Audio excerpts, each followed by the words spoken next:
Bora, Gil! Contraditório disso, que a gente está falando, a gente vai até mais para frente falar a questão das políticas públicas no país, mas antes de entrar nesse tema, a gente estava falando de leis no Brasil, né? Mas a gente vê aqui no Brasil muita ONG voltada para os animais.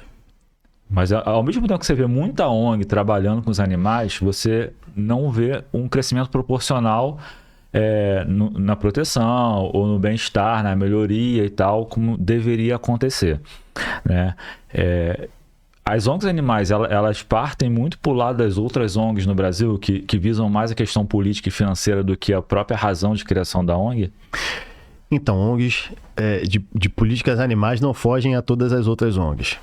Tá? Por isso que a gente não tem um resultado tão bom em detrimento ao que é investido.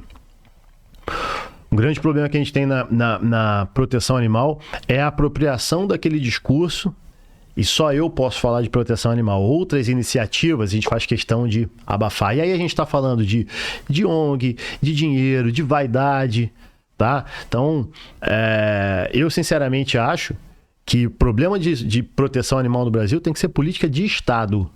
Não tem que ser atribuição de ONG A, ONG B, eu posso fazer isso, então você não pode, porque ONG no Brasil é um terreno muito fértil para corrupção, desperdício de dinheiro público. Eu não estou falando só de proteção animal, tá? Amo as ONGs de proteção animal, amo. Acho que são fundamentais, tá? Mas acho que a gente tem que ter mais iniciativas e que isso não pode ficar só na mão das ONGs. Isso tem que ficar em poder das políticas públicas para que todos possam ter acesso à proteção animal.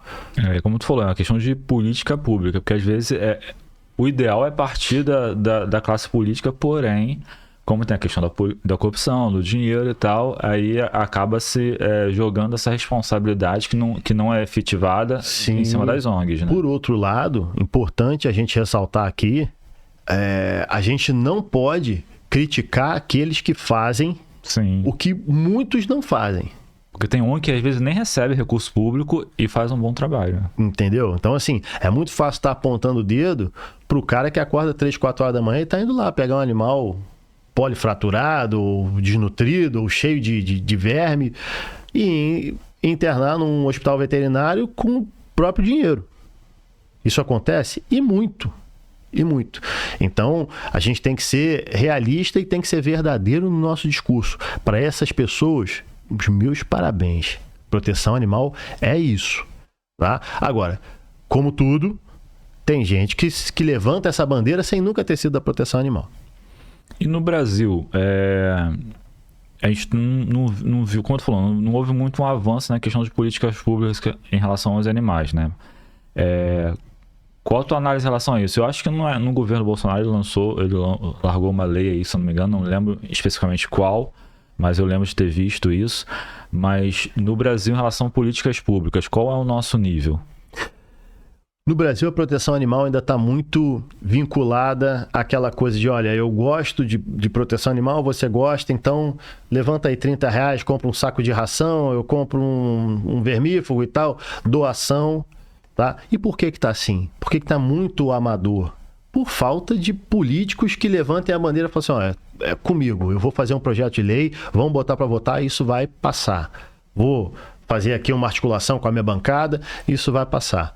Tá? A gente pode ter uma infinidade de medidas aí, de isenção ao imposto, a alíquotas de imposto voltadas à proteção animal, tá? E aí, isso é importante para a sociedade? Muito. Um animal que não está na rua é um animal que não está transmitindo zoonoses, que está evitando lá na frente que uma criança seja internada por um verme, por uma leptospirose, e que o Estado vai gastar muito mais se ele tivesse resolvido a questão da proteção animal lá atrás, tá? Então, realmente, o que a gente precisa? É de gente que pense na proteção animal macro. Pensar no micro, a gente tem. E essas pessoas têm o seu valor e têm o meu total respeito. E acho que tem da sociedade inteira. Mas são medidas que enxugam gelo, né? Porque eu vou pegar uma cadela ali que vai ter 7 filhotes na rua. Esses 7 filhotes vão ter mais 7 filhotes, vão ter mais 8 filhotes, vão ter mais 9 filhotes, e a gente cresce numa progressão geométrica. Então, realmente é muito difícil. Se o Estado não botar a mão em cima disso, a coisa fica complicada. Mas existe algum ponto forte, o atual ou mais antigo, sei lá, como tu falou, a questão macro, Brasília e tal, em relação aos animais, tipo assim, ou que você acha que deveria ser feito? Algo que venha lá de cima, ó, uma lei, um projeto de lei, sei lá, um estatuto que seja nacional em relação aos animais. Existe algum desse gênero que está sendo desenhado, ou que já foi colocado em votação e não saiu, ou que você acha que deveria acontecer? Muito poucas iniciativas, Gil. Muito poucas iniciativas. Eu tive há pouco tempo na Holanda. Política pública para animais na Holanda é algo anos-luz da gente. Né? Você paga um imposto caro, uma carga tributária cara. Todos os holandeses disseram para mim, a gente paga um imposto caro, mas a gente tem todos os serviços a contento. A gente vê o nosso dinheiro sendo investido. Inclusive brasileiros falaram isso para mim que moram lá. Tá? No Brasil, não preciso nem dizer. Né? A gente tem um estado gordo, um estado inchado, que prestam um péssimo serviço para a sociedade, e os animais estão nesse bojo aí. Tá? O que eu acho que deva existir de política pública? Principalmente, aumento de penas para quem faz maus tratos. Tá? Isenção para entidades, para veterinárias, para quem presta realmente proteção animal. Tá? Multa. Tem que multar. O cara que não trata o animal dele corretamente, o cara que deixa o animal dele amigo, o cara que não tem responsabilidade com o animal dele, tem que ter multa. A pessoa tem que ter planejamento para ter um animal. Tá? E isso não tem outra forma que não venha do Estado. Vou te dar um bom projeto de lei. Por que a gente não dá uma isenção aí, por exemplo, de um IPTU municipal para quem adotar um animal? Isso é muito básica. Por que não é feito? Não dá visibilidade, não dá voto. Por que a gente não faz um projeto conjunto? Olha, se você tiver seus filhos na escola e estiverem boas notas, se você estiver cumprindo o seu papel de cidadão e se você adotar um animal, a gente dá uma isenção aí de PVA, de PTU, a gente dá prioridade para matricular o seu filho numa escola municipal. Falta vontade política. Ideias não faltam. Faltam quem pega essa bandeira e fala assim, ó, vamos levar isso para frente e aí isso vai dar certo. Tu tá falando aí,